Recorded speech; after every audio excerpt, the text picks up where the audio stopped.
दोस्तों, एक लाइन से दुनिया भर के बड़े बड़े लीडर्स इस समय भारत में आने की तैयारी कर रहे हैं। पुतिन की भारत यात्रा के बाद अब जर्मनी के चांसलर भारत आने वाले हैं। उनके अलावा इटली की प्रधानमंत्री जॉर्जिया मेलोनी, इजराइल के प्रधानमंत्री नेतन्याहू ये भी भारत आने वाले हैं। यानी कई हाई प्रोफाइल लीडर्स का भारत दौरा होने वाला है। इसके अलावा प्रधानमंत्री नरेंद्र मोदी की ट्रंप के साथ फोन पर बातचीत के बाद अब तो ये भी कयास लगाए जा रहे हैं कि जल्द ही ट्रंप भी भारत का दौरा प्लान कर सकते हैं। ये काफी कुछ डिपेंड करेगा भारत यूएस डील के ऊपर। लेकिन यहाँ जो सबसे इम्पोर्टेंट खबर है वह जर्मनी से आ रही है। जर्मनी के साथ कोई भी डिफेंस डील होती है तो वह बेहद खास होती है। इसके पीछे कारण यह है कि जर्मनी उन चुनिंदा देशों में से एक है जिसकी डिफेंस पॉलिसी काफी सख्त है और वह लंबे समय से अपनी तकनीक को बाहरी देशों के साथ साझा नहीं करता था। लेकिन अब जर्मनी के चांसलर के भारत दौरे से पहले एक मेगा डील साइन हुई है, जो कि 30 साल के बाद इस तरह का कोई समझौता भारत का जर्मनी के साथ हुआ है।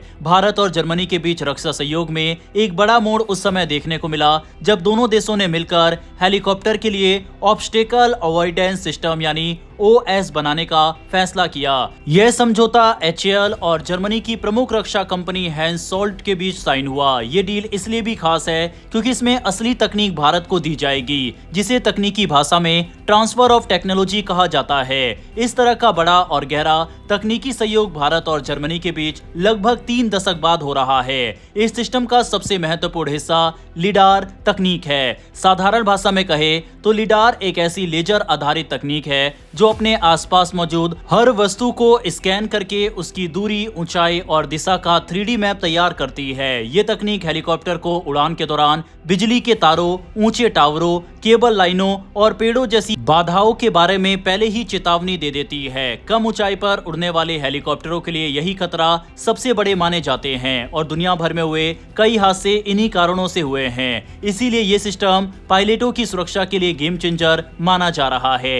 इस तकनीक में हैंसोल्ट का स्फेरी सेंस लिडार सेंसर और डिग्रेडेड विजुअल एनवायरनमेंट कंप्यूटर शामिल है। ये दोनों मिलकर पायलट के सामने एक सिंथेटिक यानी कृत्रिम विजन बनाते हैं, जिससे पायलट को साफ तस्वीर दिखाई देती है, चाहे बाहर धुंध हो, धूल हो, बादल हो या अंधेरा हो। मतलब जहां इंसानी आंखें धोखा खा जाए वहां ये सिस्टम अपनी सटीक जानकारी से पायलट को सुरक्षित दिशा दिखाता है।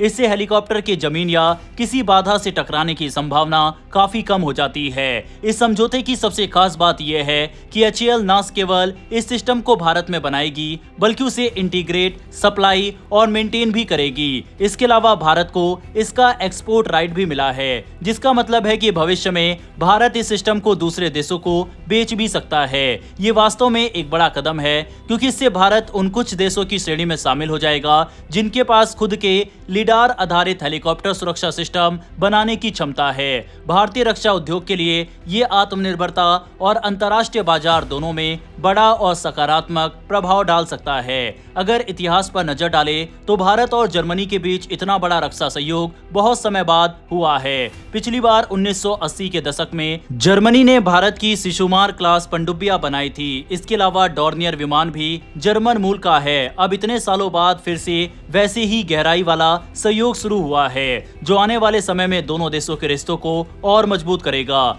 ये डील सिर्फ तकनीक का लेन देन नहीं है बल्कि दोनों देशों के बीच विश्वास और लंबे समय की दोस्ती का प्रतीक भी है। नई दिल्ली में हाल ही में हुई हाई डिफेंस कमेटी की बैठक में भी दोनों देशों ने रक्षा सहयोग बढ़ाने पर सहमति जताई थी। उन्होंने तय किया कि आने वाले समय में हथियारों, सेंसरों और दूसरे रक्षा उपकरणों के को डेवलपमेंट और को प्रोडक्शन पर जोर दिया जाएगा। दोनों देशों ने क्षेत्रीय सुरक्षा पर भी चर्चा की और ये तय किया कि वह सेना से जुड़ी एक्सरसाइज और विजिट्स को आगे बढ़ाएंगे। 2026 में जर्मनी भारत के बड़े सैन्य अभ्यास तरंग शक्ति और मिलान में हिस्सा लेगा, जिससे दोनों सेनाओं के बीच तालमेल और बेहतर होगा। वहीं जब जर्मनी के चांसलर भारत के दौरे पर आएंगे उस समय और भी कई बड़ी डिफेंस डील होने की संभावना है, जैसे कि जर्मनी की AIP आधारित पनडुब्बियों को लेकर चर्चा काफी समय से चल रही है और ये सौदा भी इस दौरे के दौरान फाइनल हो सकता है। जर्मनी को फ्रांस से सबक मिला है। फ्रांस ने किस तरह से पिछले कुछ सालों में भारत के डिफेंस मार्केट में पकड़ बनाई है, यही कारण है कि जर्मनी भी अब अपनी तकनीक भारत के लिए खोल रहा है। यहाँ तक वीडियो देखने के लिए धन्यवाद। डिफेंस से जुड़ी ऐसी डेली वीडियो के लिए नीचे दिए गए सब्सक्राइब बटन को प्रेस कर बेल आइकन को दबा लें। फिर मिलेंगे ऐसी एक नई वीडियो के साथ। धन्यवाद। जय हिंद, जय भारत।